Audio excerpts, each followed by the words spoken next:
கார்த்திகை தீப திருவிழா வரவிருக்கக்கூடிய நிலையில் அங்கு செய்யப்பட்டிருக்கக்கூடிய பாதுகாப்பு ஏற்பாடுகள் தொடர்பாக அரசு பதிலளிக்க நீதிமன்றம் உத்தரவு பிறப்பித்திருக்கிறது. விவரங்களோடு செய்தியாளர் சுரேஷ் இணைந்திருக்கிறார். சுரேஷ் வணக்கம். தொடர்ந்து இந்த வழக்கு தொடர்பான தகவல்களை பகிர்ந்துக்கோங்க. வணக்கம். இந்த வழக்கை தாக்கல் செய்திருக்கிறவர் சென்னையை சேர்ந்த வழக்கறிஞர் யானை ராஜேந்திரன் என்பவர் இந்த வழக்கை தாக்கல் செய்திருக்கிறார்.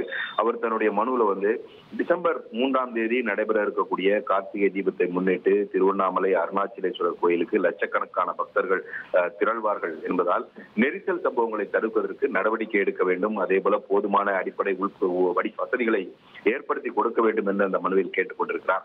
மேலும் கூட்டத்தை கட்டுப்படுத்தவும் முறைப்படுத்தவும் போதுமான காவல்துறையினரை பணியில் அமர்த்த வேண்டும், கண்காணிப்பு கேமராக்களை பொருத்தி கூட்டத்தை கண்காணிக்க வேண்டும், அதேபோல் வாகன போக்குவரத்தை முறைப்படுத்த வேண்டும், வாகனம் நிறுத்துவதற்கு போதுமான வசதிகளை ஏற்படுத்தி கொடுக்க வேண்டும் என்ற கோரிக்கைகளையும் மனுவில் முன்வைத்திருக்கிறார்.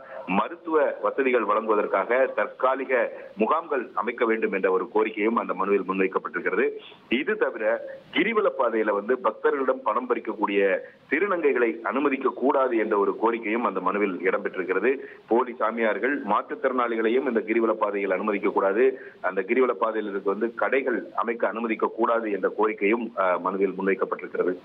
கோவிலில் மேற்கொள்ளப்பட்டுள்ள இந்த பாதுகாப்பு நடவடிக்கைகள் குறித்து, தீபத்தை முன்னிட்டு மேற்கொள்ளப்பட்டுள்ள பாதுகாப்பு நடவடிக்கைகள் குறித்து அறிக்கை தாக்கல் செய்ய மாவட்ட நிர்வாகத்திற்கு உத்தரவு வேண்டும் என்ற ஒரு பிரதான கோரிக்கையும் மனுவில் முன்வைக்கப்பட்டிருக்கிறது.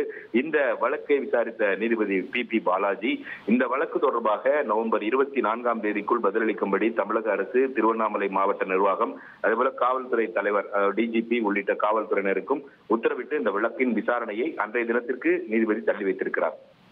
தகவல்களுக்கு நன்றி சுரேஷ். இனி செல்லும் இடமெல்லாம் செய்தி. தந்தை டிவியின் வாட்ஸ்அப் சேனலை ஃபாலோ பண்ணினா செல்ல இருக்கும் இடமெல்லாம் செய்தி. இதோ QR கோட் இப்பவே ஸ்கேன் பண்ணுங்க, ஃபாலோ பண்ணுங்க.